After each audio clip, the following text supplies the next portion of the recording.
Hello friends, स्वागत है आपका हमारे चैनल टारगेट यूपीएससी में। आज हम डिटेल्स में बात करेंगे कि यूपीएससी आखिर क्या है और जानेंगे कि इसका एग्ज़ाम कौन कंडक्ट करवाता है, एग्ज़ाम का पैटर्न क्या है, सिलेबस क्या है, कितने मार्क्स का होता है। आज हम डिटेल्स में एनालिसिस करेंगे इन सब क्वेश्चंस का। फ्रेंड्स, वीडियो को पूरा अंत तक देखिएगा और प्लीज़ चैनल को लाइक और सब्सक्राइब कर लें। तो आइए अब हम देखते हैं कि यूपीएससी क्या है। यूपीएससी को हम एक मीडियम कह सकते हैं जो लोक सेवा आयोग के ऑफिसर रैंक्स का एग्ज़ाम कंडक्ट करवाता है, जैसे civil services exam, engineering services examination, combined defence service exam, national defence exam, Indian forest services etcetera. हमारे देश में हर साल लाखों स्टूडेंट्स इस एग्ज़ाम में बैठते हैं, लेकिन उसमें से कुछ ही लगभग 700-800 ही सिलेक्ट होते हैं। इस एग्ज़ाम को सबसे टफ माना जाता है, फिर भी सभी स्टूडेंट्स एक बार इसका सपना ज़रूर देखते हैं, लेकिन सफल सिर्फ वही होता है जो एक सटीक रणनीति बनाकर पेपर देता है। पढ़ते तो हम सभी हैं, लेकिन टारगेट को वही स्टूडेंट्स अचीव कर पाते हैं जिनके पास लक्ष्य तक पहुंचने का एक सटीक रास्ता पता होता है, एक मीडियम पता होता है। वो रास्ता हम आपको बताएंगे। तो अगर आपने अभी तक इस चैनल को सब्सक्राइब नहीं किया है तो प्लीज़ सब्सक्राइब कर लीजिए। हम ऐसा क्या करें कि जो अगले साल की लिस्ट आए, अगले साल की सिलेक्टेड स्टूडेंट्स की जो लिस्ट आए उसमें मेरा भी एक नाम हो। हम ऐसी क्या रणनीति बनाएं कि हम इस टारगेट को अचीव कर जाएं। स्टूडेंट्स, हम उस टारगेट को कैसे अचीव करें? आखिर जिसने भी इस एग्ज़ाम को क्वालिफाई किया होगा उसने क्या किया होगा ऐसा, और हम ऐसा क्या करें कि हम सफल हो जाएं। तो हम ये सब बात करेंगे यहाँ पर कि वो रणनीति क्या होनी चाहिए, कैसे होनी चाहिए। सारी बातें हम यहाँ पर आपको बताएंगे, लेकिन अगर अभी तक आपने चैनल को सब्सक्राइब नहीं किया है तो प्लीज़ सब्सक्राइब कर लीजिए।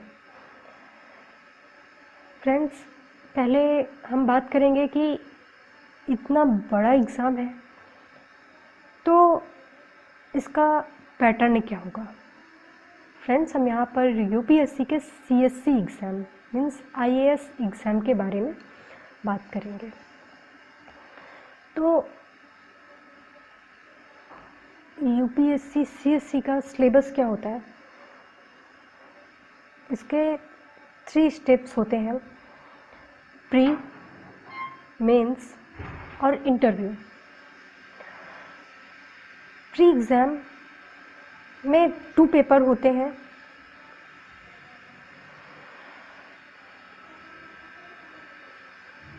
एक जनरल स्टडीज़ का और दूसरा सीसेट का।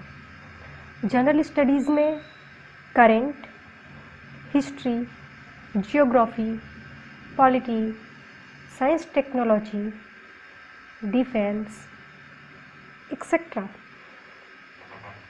ये पूछे जाते हैं। इसका नंबर आगे जुड़ता है हमारे रिज़ल्ट में। और दूसरा पेपर होता है सीसेट का। ये भी 200 मार्क्स का होता है। इसमें mathematics, basic, reasoning, grammar, Hindi और इंग्लिश दोनों का पूछा जाता है। तो सीसेट जो पेपर होता है ये ओनली क्वालिफाइंग पेपर होता है। इसे सिर्फ क्वालिफाई करना होता है, इसका नंबर हमारे रिज़ल्ट में नहीं जुड़ता है। फिर जो स्टूडेंट्स प्री एग्ज़ाम क्वालिफाई कर लेते हैं वो नेक्स्ट स्टेप पर आते हैं। प्री के लगभग 4 to 5 मंथ्स बाद मेंस एग्ज़ाम होता है। मेंस एग्ज़ाम में टोटल 9 पेपर होते हैं और सारे पेपर सब्जेक्टिव टाइप्स के होते हैं। तो पहला पेपर कंपलसरी पेपर होता है लैंग्वेज का। यहाँ पर 2 लैंग्वेज के पेपर होते हैं। पहली भारत में 18 भाषाओं को यहाँ पर दिया गया है, उसमें से हम कोई एक सिलेक्ट कर सकते हैं, जैसे हिंदी, गुजराती, बंगाली और भी 18 लैंग्वेजेस में से किसी एक को सिलेक्ट करना होता है, जो 300 मार्क्स का होता है। दूसरा पेपर होता है इंग्लिश का, वो भी 300 मार्क्स का होता है। लैंग्वेज पेपर को सिर्फ क्वालिफाई करना होता है, इसका नंबर हमारे रिज़ल्ट में नहीं जुड़ता है। दूसरा पेपर होता है एस्से का। एस्से का पेपर 250 नंबर का होता है। यहाँ पर 2 क्वेश्चन आते हैं और दोनों को करना होता है। मीन्स यहाँ पर 2 क्वेश्चन करने होते हैं, ऑप्शन में रहते हैं क्वेश्चंस। फिर थर्ड पेपर होता है जनरल स्टडीज़ का। इसके बारे में हम डिटेल्स में बाद में बात करेंगे। पहले फिर चौथा पेपर होता है ऑप्शनल। ऑप्शनल सब्जेक्ट मीन्स हम किसी एक सब्जेक्ट को सिलेक्ट कर सकते हैं। ज़रूरी नहीं है कि वो सब्जेक्ट हमने ग्रेजुएशन में लिया हो या नहीं, ऐसा कोई ज़रूरी नहीं होता। हम कोई भी सब्जेक्ट सेलेक्ट कर सकते हैं यहाँ। ऑप्शनल पेपर के 2 पेपर होते हैं, दोनों 250 नंबर के होते हैं और इसका नंबर भी हमारे रिज़ल्ट में जुड़ता है। फिर आगे बात करते हैं हम जनरल स्टडीज़ की। तो जनरल स्टडीज़ में 4 पेपर होते हैं, जिसमें पहले में हिस्ट्री में हम बात करें तो इंडियन हिस्ट्री, इंडियन में आधुनिक भारत का इतिहास। फिर वर्ल्ड हिस्ट्री, जियोग्राफी में भी भारतीय और वर्ल्ड दोनों पूछे जाते हैं। फिर भारतीय समाज और समस्याएं, मीन्स भारत में समाज और उसकी क्या क्या समस्याएं हैं, इसे हम ज़्यादातर करंट से रिलेट कर सकते हैं। फिर भारतीय विरासत और संस्कृति। फिर दूसरा पेपर होता है जिसमें संविधान, सामाजिक न्याय, इंटर रिलेशंस मीन्स कि इस समय एक देश का दूसरे देश के साथ कैसा रिलेशंस है। जैसे अभी हम देखें तो भारत का चाइना के साथ, पाकिस्तान के साथ तो होता ही रहता है, हमेशा ही होता रहता है, लेकिन चाइना के साथ भी आजकल बहुत ज़्यादा हो रहा है। अमेरिका, उधर देखें तो चाइना ताइवान का भी चल रहा है, साउथ चाइना सी वगैरह, ये सब रिलेशंस के बारे में। फिर गवर्नेंस आता है, एक टॉपिक है गवर्नेंस। फिर थर्ड पेपर होता है टेक्निकल इश्यूज़, इकोनॉमिक्स, जैव विविधता, पर्यावरण, सुरक्षा एवं आपदा।